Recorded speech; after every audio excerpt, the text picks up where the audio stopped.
ready? Is that a yeah? Yeah. You just went. Yeah. Right. Go. Hi and welcome back to You're not allowed to do it. It's got to be me that does it. Oh dear. No, I've fair been enough. meaning to that for about 3 months.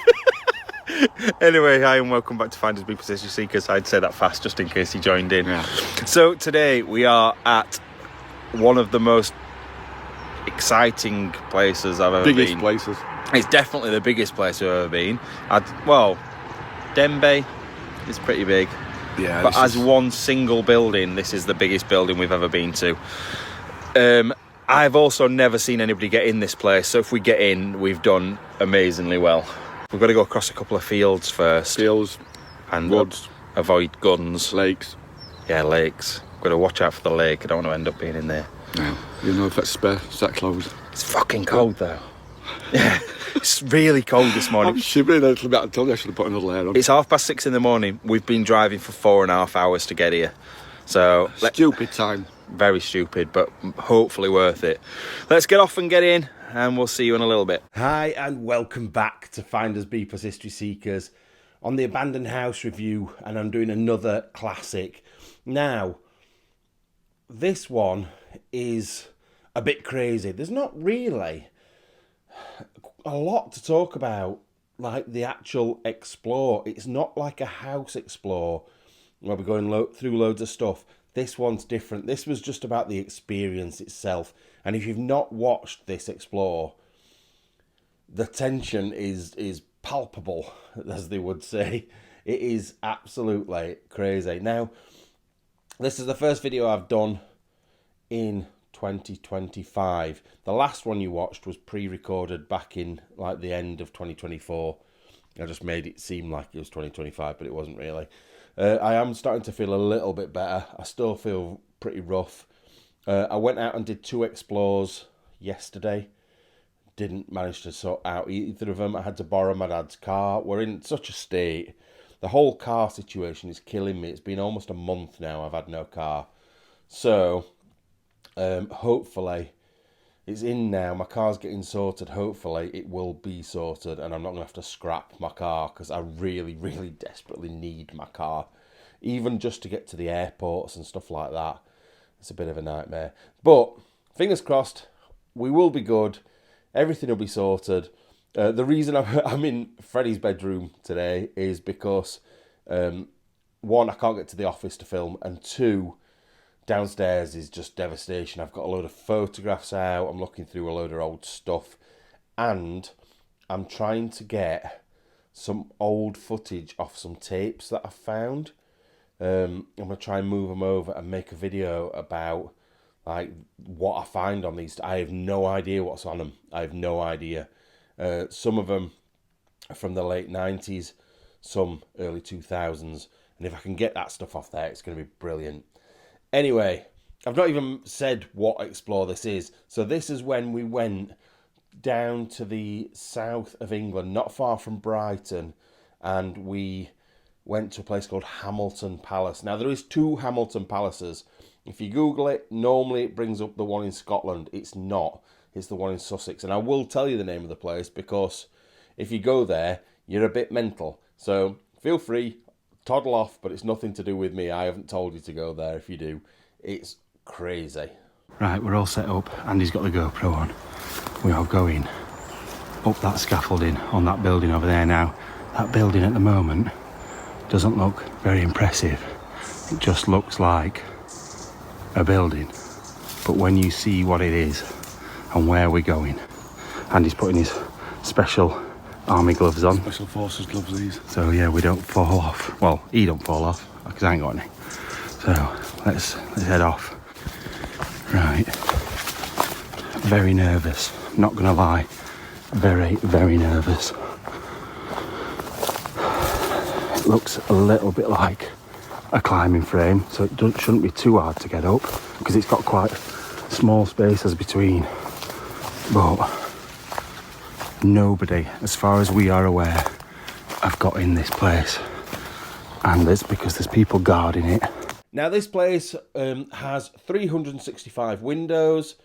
It was Mr. Hoogstraten the Nicholas van Hoogstraten that decided he wanted it built.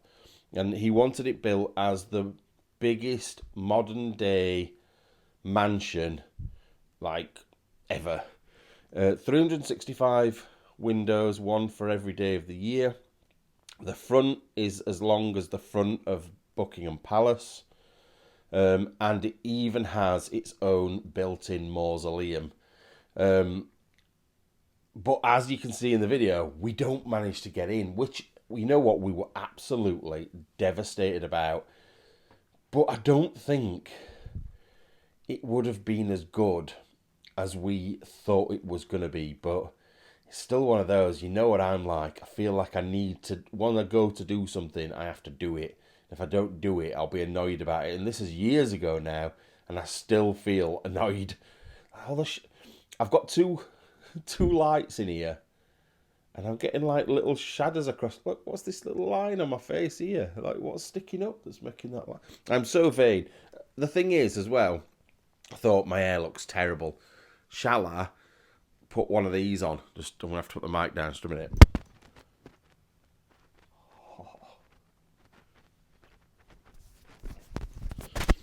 Cover the hair up. The beanies are back in stock after, what, over a year? 2 years almost. We stopped doing them. And we are going to change how we're doing the merch. I'm bringing it back in-house again. I've got somebody going to be working for me, shipping them out to you, getting them sorted.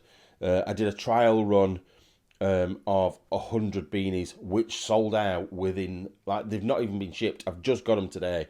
They've not been shipped out because I did like a pre-order, and they are coming out to people. You'll be receiving them over the next sort of week or so, I don't know. But yeah, they are so comfortable. And if it's fitting my massive head, you can see how sort of stretchy they are. They're really, really good. Anyway, stop selling stuff. I just thought I needed to cover up my terrible hair with it, but now I'm going to take it back off again. Well, actually, it's sort of stayed in position. That's not too bad. Anyway, first of all, when we got there, we had to creep through the undergrowth to get to this place. Right, so we've just come around the front of the building. This place is unbelievable. I'm liking the look of this bit here. But saying that, where do we go from there? It seems lower to get onto the roof. But then how do you get onto the bit above? A bit above, yeah. So maybe we just head straight for this bit here where the domed bit is. Oh, and you've got your lake house just down there as well. We are both absolutely petrified, not gonna lie, because the stories we've heard about the risk of getting caught is worrying. Somebody just cuts the grass down, don't you can see? Exactly, and that's been done quite recently, that grass as well. Yeah, so we might, luckily, We've just missed him. just missed him.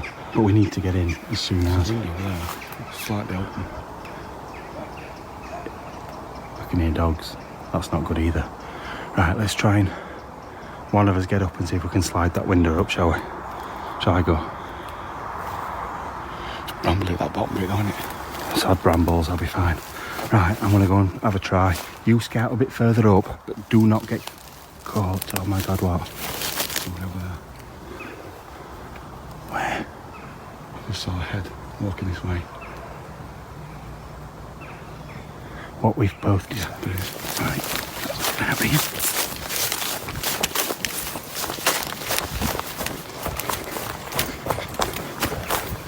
Right. Next plan B. Get round the back and try something different. And he's just checking out to see if he's still there. Now this is totally private property. Look at Andy's arse. So it can't just be a walk. Walking between them two big trees. Right. Walk down to the lake house. Maybe it's further down somewhere. It is just a walk. I don't know. But Right, well, if we watch him... we don't want to see him. No. If we watch him before we go any further, then we can work out what he's doing. Now, with this place, we'd heard some terrible horror stories. It was guarded by men with guns and dogs, and it was gypsies or travellers that had been sort of put in charge of the place. So we were a bit on edge, not going to lie. Andy especially. Like me, I'm always scared of stuff, but I'm never quite as scared as Andy. Andy always seemed to be... like, if I'd said to him, shall we go? He'd be like, yeah. But with me, if he'd said the same to me, I'd be like, no, we're not going. So, I don't know, like, I think I was Andy's... We always said I was Andy's thing to push him on, to make him do the things he wouldn't normally do, whereas he is my holding back. So I would always go too far and do too much, which is quite worrying because now he's not here, there's nobody to hold me back, and that's why I've had more injuries and more other stuff go off since he's left than ever before. So when we got there, like, we were both scared, we were both worried, and we got up to the building. And we were sneaking, like proper sneaking round, staying close to the walls, finding the best bit of scaffolding. Even when we found a good bit of scaffolding to climb up, Andy was very, very worried. He was like, should we do this? Should we go back? And I was like, no, we're here now. Let's get on with it. So we went up the scaffolding. And that was just scary and epic. Now I am, unfortunately, going to have to apologise. For the next 2 minutes, you're going to have to look at my bum crack, which nobody wants to do. But in that time, what I will do is I will fill you in on the guy that built this place. His name is Nicholas van Hoogstraten. He was infamous in the UK throughout the Thatcher years. He built houses, he made money. He did a lot of things he wasn't supposed to do, including getting somebody to throw a hand grenade into someone's house because they owed him some money. But that wasn't the end of it. He went to prison again, this time not for trying to kill someone, for actually getting one of his associates to bump off one of his business partners. And this time, Nicholas served some serious time. 10 years in prison. You think this might make him change his ways, think about what he'd done, and go on the straight and narrow. But no, he took advantage of his time in prison. He used his influence and his money to get himself through his 10 years as one of the most powerful people within the prison. The 10-year sentence was later quashed in the Court of Appeal. Many people thought this was due to his wealth and being able to buy off the judges. But this seriously affected how Nicholas was viewed within the UK, so he moved out to Zimbabwe, where he soon made friends with the infamous Robert Mugabe, who styled himself on Adolf Hitler. So you can see why this has been dubbed the Devil's Palace.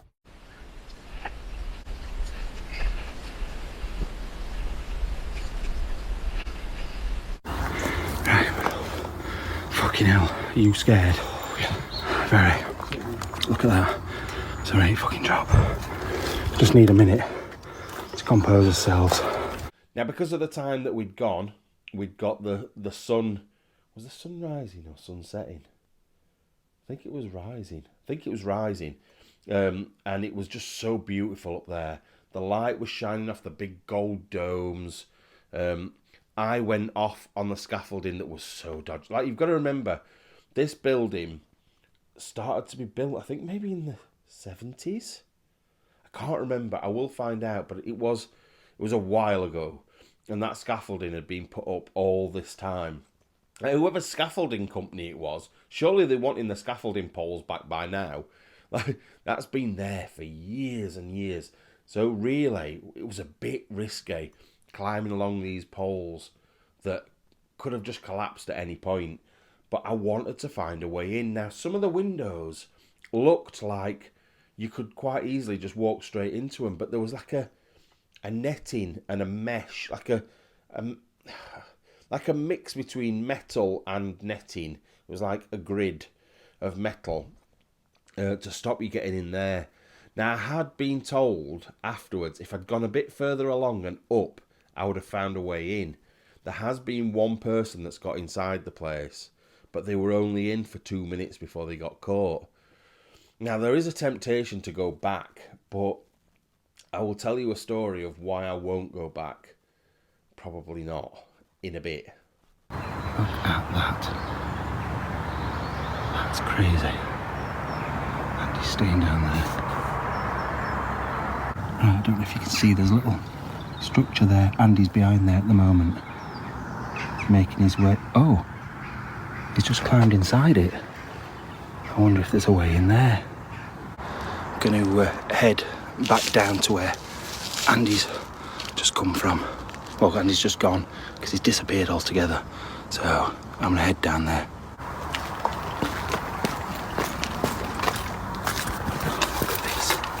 This is ropey as they come. Going to be a bit quicker getting back over it, I think. Now that I know it's solid. My foot slipped. This is the bit I'm worried about, because this wood is rotten. Having to bend my knees and walk funny. Look a bit stupid, but safety first and all that. So, literally a case of walking on these again around the edge. I'm gonna try and film because we've run out of space on the GoPro. And normally I would empty it out, but I don't feel like we've got time to do that.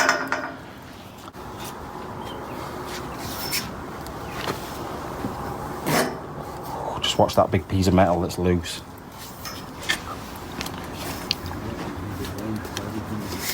No, these do, but it's those big front things, innit? And there's like mesh behind it. I've seen the mesh. Yeah. I'm not gonna lie, this is a long way down.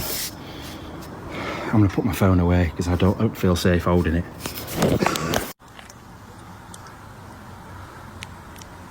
So what Matt's going to do is just going to have a quick look around the front. I'm going to just show you where we are. We're actually on top of Van Hoogstraten's palace. Trying to keep out of sight, to be fair, because if anybody comes they'll see me a mile off. But Matt's just going to go around the back and around the front, see if he can get in. He's going to ring me, so I'll catch you in a bit. Right, so still quite a distance away from where I'm heading. I might try and get up there, but I don't think I can get right to the top. That's the problem. So I'm going to head for these windows and see if I can get through there. And this is still the drop I've got. And I'm exposed. If there's anybody watching me, I'm fooked because there's nowhere I can go. I'm shaking. I'm absolutely shaking. Right, so I've made it right up. You can get through inside there. However, there's these metal bars, which I don't know how secure they are. They may just push away. But looking at the one at the other side, it's got like wooden supports. So I don't think we're going to get in. It's so frustrating. So close. Look where I am. Look where I am. I daren't let go of this. My fingers are white. Oh God. So close. So, anyway, we'd had a bit of a look round, walk round, up onto the tops of things, down, round, everywhere to try and find a way in, and we couldn't find a way in, which I was, like I said, I was devastated about. So Andy decided he would go back down, and I would keep an eye out until he got down, and then I would go down. I don't know how, but for some reason I missed the man walking straight towards us, which we'd already seen that day. We saw him walking round and hid in the trees, and he was walking his dog. And I have a feeling it was like a pit bull or something like that. It was a dog that could have quite easily ripped our balls off, put it that way. But anyway, Andy was going back down, and all of a sudden there was a shout of this bloke, and Andy got caught. And I instantly shit my pants. And I don't know why I did it, because Andy had been caught. So, like, I knew, really, there was not much more we could do there. But I decided to get down at the front of the building. Now, on the way up, the scaffolding poles were about 5 foot between. So he could stand on one, and as someone that's 6 foot, it came to about here. So then you had to sort of pull yourself up onto the bar above and keep doing that and going up and up. On the way down the other side, there were about 7, maybe 8 foot between the poles. So somehow, I don't even know how I did it. I climbed onto the poles and dropped down onto the next one down. I was like fecking Spider-Man. I've never done anything like that. I am terrible at getting down off things. I always fall, but the adrenaline was pumping, like proper pumping through my veins. And I dropped down, kept dropping down these things. I don't know how I did it. I don't know how I didn't die that day, because dodgy, shaky scaffolding, 8 foot drop between each bit, and like, just the speed I got down was crazy. Anyway, I got down at the front because he'd been caught at the back, and I thought, right, if we split up. So Andy got marched off there. He got taken away, and I legged it. I think Andy ran in one direction, and I ran another direction. We both managed to get away. We didn't get properly caught. But Andy went back to the car, and I lost him altogether. But I hooked back round and got some footage of the front of the building and the boathouse bit. I think there was a little boathouse or something down there. And anyway, I got what I needed to do, and then I went. But I got lost in the woods altogether, because you had to come through like these bog and these woods, and it was getting thick. It was ripping my hair out, and I was covered in scratches. Anyway, we got back to the car, and who was waiting for us? The same guy that caught Andy. Right, so Andy's making his way back down. It's worse going down, I think, than getting up, because at least you're looking up, not looking down.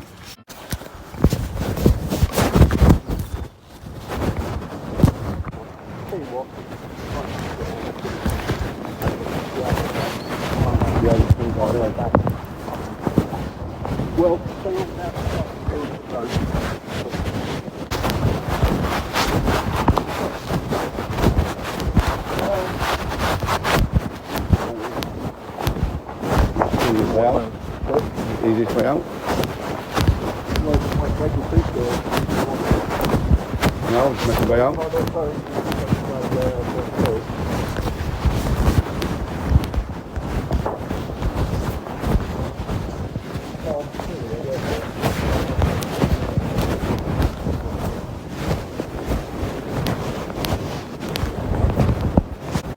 Right guys, so what you will have seen just now, I think, because did you film it, Andy? I'll film it, so I start walking away. Yeah, so security has just caught up with us before we've had a chance to get any further in, but I don't know if he's still waiting for us. I think he's probably going to head round to the car.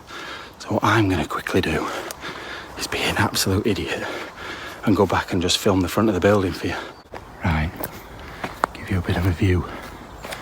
So we wouldn't have a chance to do this, but I've made my way back. I'm going to be in a lot of trouble if he comes back and catches me. But to be fair, he's been alright. He's not been heavy-handed. His dog's been fine, he's doing his job. So I'm not going to be an idiot with him. Anyway, we thought that was it. We thought it was over and done with. We went and did another little mini explore with some buses and Jags and stuff, and then went to Brighton and had a couple of drinks, had something to eat, and went home.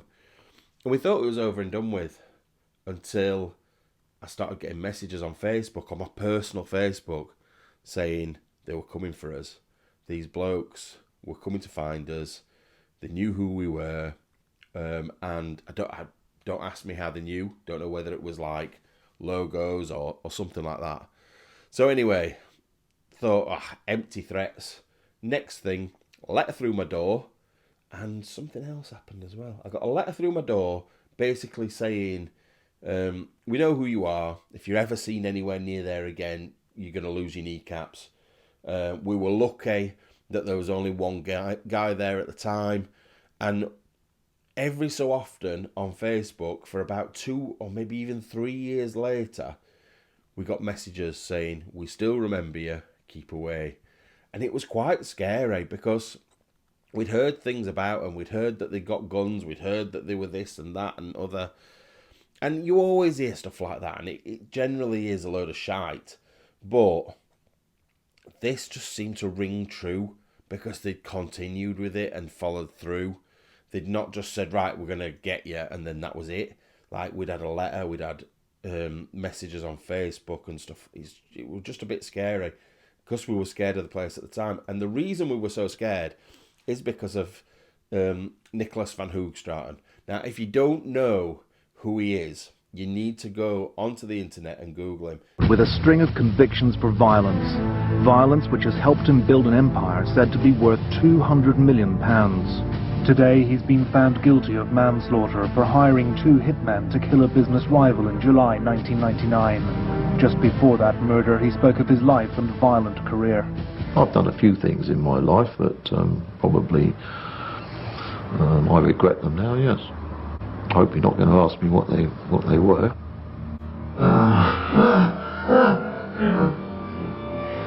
With the reputation that Nicholas had, the last thing we wanted was to get caught. So when we got to the bottom of the scaffolding and Andy saw a man and a dog walking towards him, he was petrified.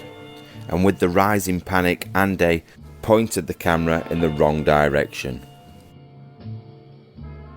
I will give you a brief overview, but honestly, you need to know how dodgy this guy was. So, 2 things that he got caught for. One of which he got, I think maybe both got sent to prison for both major things. But when he was younger, he used to steal stamps, like collectible stamps, from one of the shops nearby, and then sell them. And then he started to get other people to go in and steal them, and then he would sell them and keep the money. So he started off like as a 9, 10, 11-year-old, being a bit of a thief to start off with, but he was a thief with a brain. He seemed to find a way of like using his money and investing it, putting it into properties, and then he became the biggest house owner in the Brighton area. So basically he was a landlord. He had loads of properties that he'd built up over years and years and years of like getting stamps. He'd literally saved all his money up. And he was a tyrant. He would throw out like babies and mothers on Christmas Day and things like that, and send round the boys if they didn't pay the rent and things. He was so dodgy. He was in the newspapers for it all over the UK as one of the dodgiest men. Then he bought this land for the big, massive house that he wanted building. And he wanted it. He said, that place, Hamilton Palace, is a 1-bedroom house.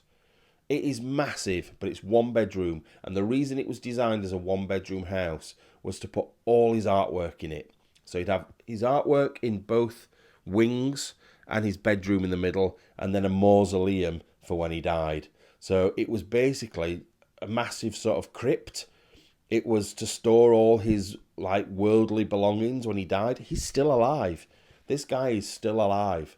He must be in his 80s now. But anyway, that was that side of things. That's where he gained his money from. But he went into business with certain people. Now, one of the things that happened, I can't remember the second one off the top of my head. I know he had somebody beaten up, but the main one was, and this is so bad. Oh no, I remember now. He got someone to cut off his business partner's head. So they lost their head, and this is the one that he went to prison for 10 years. He threw a hand grenade through someone's front window that had not paid him the money that he was supposed to. And he went to prison for 10 years. And I think he managed to get out after a couple. I can't remember how many years he was actually in there for, but while he was in the prison, he basically was... You know when you watch films and there's always like a big boss who gives out the orders in the prison? That was him. That was literally his life. That's how he was, and a bit mental. So yeah, he went through his life being in charge. And then he came out and thought, you know what, I'm going to go and live in a different country. So what's the name of the country now? He went off to live in the same country that Robert Mugabe's from. I can't think the name of the country. It's gone. But one of his best friends was Robert Mugabe, who was one of the scariest dictators in Africa. He's dead now, but at the time he sorted it out. So he'd got big palaces over there. He'd got like concubines and whatever he wanted.